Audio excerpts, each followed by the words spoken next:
Oke, shalom anak-anak. Apa kabarnya anak-anak hari ini? Miss Lina berharap anak-anak tetap dalam keadaan yang sehat, kuat, dan selalu diberkati oleh Tuhan. Nah, anak-anak, kembali lagi kita belajar tentang agama. Dan sebelum kita memulai kegiatan pembelajaran kita hari ini, kita akan berdoa dulu terlebih dahulu kepada Tuhan. Kita minta hikmat dari Tuhan, kita minta kepintaran dari Tuhan. Dan apa yang akan kita pelajari hari ini boleh kita pahami dan boleh kita mengerti dengan baik, dan boleh kita pakai untuk masa depan kita. Oke anak-anak, saat ini kita mau berdoa.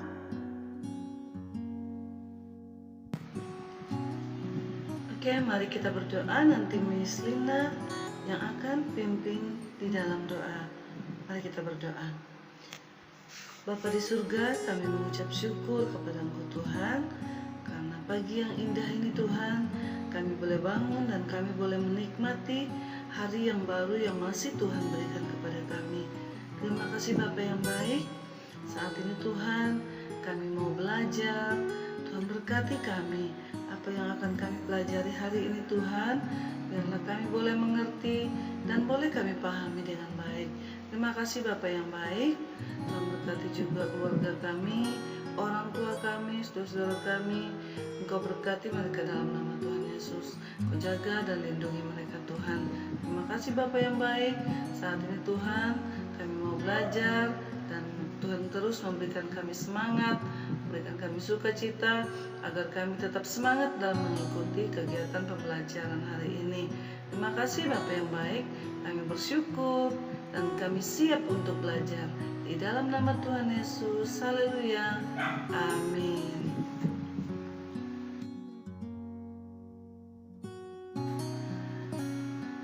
Oke anak-anak,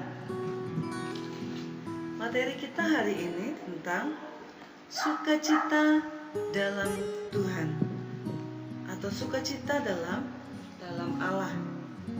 Nah,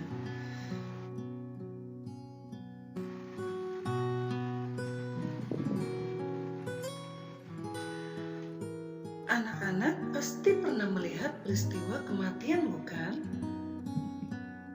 Seperti mungkin binatang kesayanganmu mati, atau anggota keluarga dan tetanggamu meninggal dunia. Bagaimana perasaanmu saat itu? Terus bagaimana sikap orang-orang dan keluargamu terhadap kematian?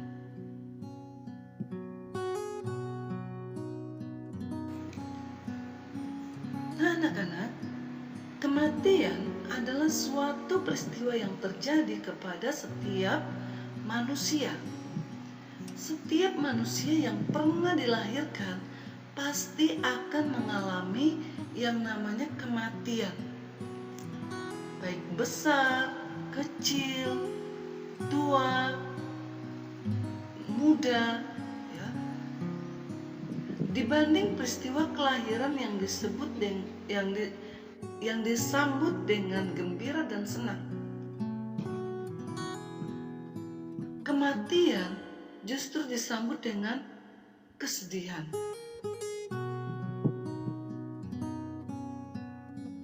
Ini sangat berbeda ya anak-anak. Ketika kelahiran, anak yang baru lahir pasti disambut dengan sukacita. Tetapi ketika peristiwa kematian justru disambut dengan sesuatu yang sangat sedih, merasa sangat kehilangan. Jadi kematian adalah suatu peristiwa yang terjadi kepada setiap manusia.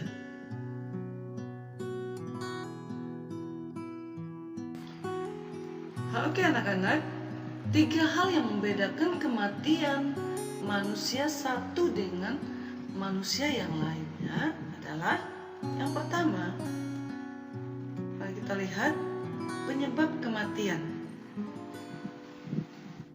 yakni bisa sakit penyakit, bisa kecelakaan, bencana alam, atau usia lanjut. Nah, ini adalah penyebab kematian manusia. Dan yang kedua, waktu kematian yang berbeda antara manusia. Ada orang yang meninggal secara tiba-tiba, mungkin kena serangan jantung, ya, tiba-tiba meninggal. Atau ada yang meninggal pada usia lanjut, atau mereka sudah tua, sudah kakek nenek, ya, sudah lanjut usia.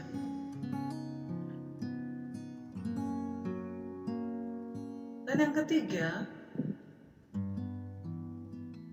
tempat kematian yang berbeda.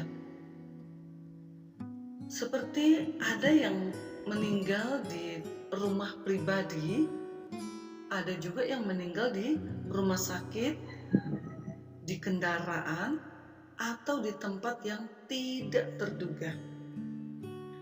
Ini adalah tempat kematian yang berbeda-beda.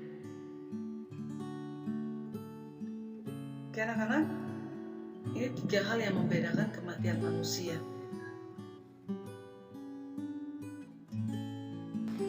Nah, anak-anak, perspektif Kristen tentang kematian.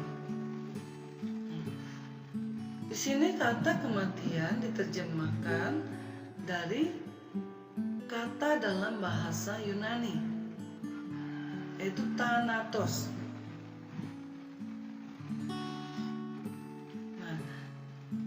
Dalam Roma pasal 6 ayat 23a berkata, sebab upah dosa ialah maut.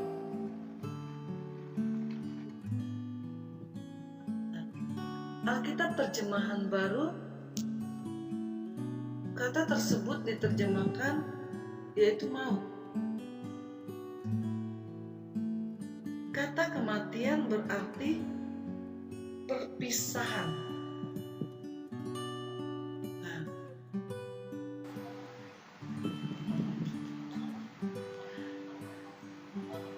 Kita bisa melihat tentang kematian rohani.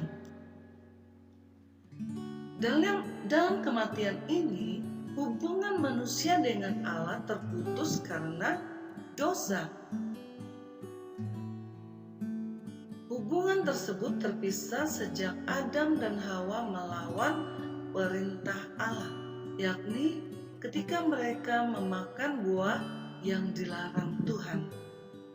Nah, anak-anak, akibatnya Adam dan Hawa jatuh ke dalam dosa. Keterpisahan ini hanya dapat dipulihkan melalui Tuhan Yesus Kristus yang adalah pengantara dan pendamai antara Allah dan manusia.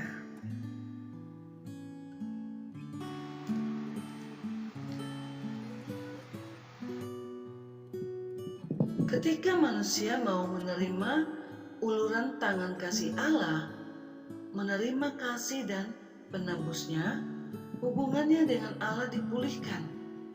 Itu di dalam 1 Timotius 2 ayat 5 dan Efesus pasal 2 ayat 4. Yang kedua, ada kematian jasmani.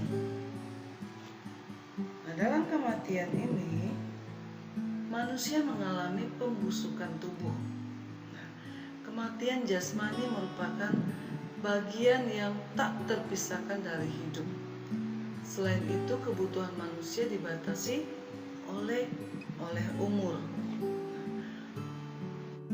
Umur manusia paling panjang yang diceritakan dalam Alkitab adalah yaitu Metusalah. Ia mencapai umur 969 tahun. Tetapi pada akhirnya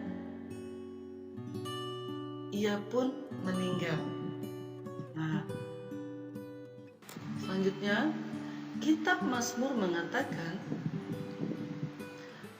bahwa umur manusia hanya sampai 70 atau 80 tahun.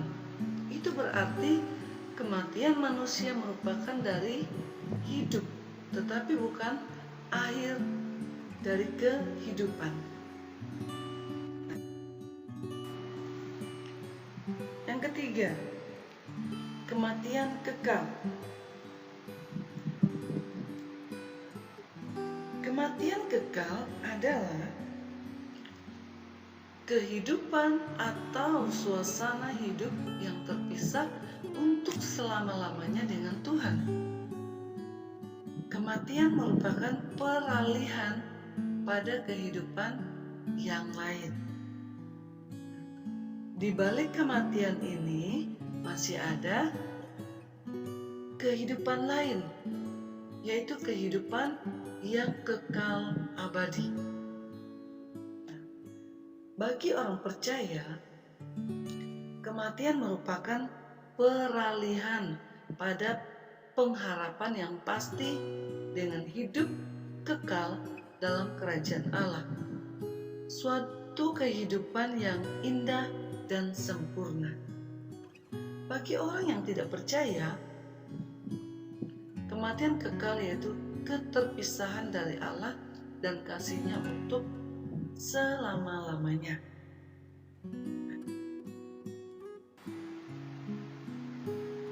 Sekarang tugas anak-anak, isilah tabel di bawah ini tentang kekuatan dan kelemahan dalam menghadapi peristiwa kematian.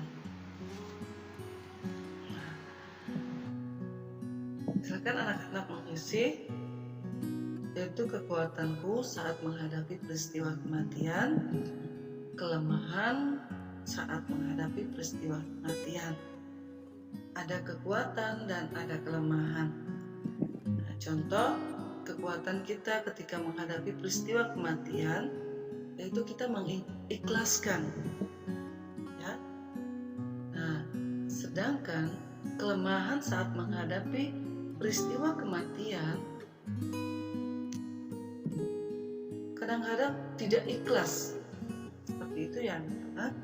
Silakan anak-anak mengisi tabel yang ada di bawah ini. Oke, tetap semangat ya anak-anak. Selamat mengerjakan. Dan kita mau berdoa kepada Tuhan.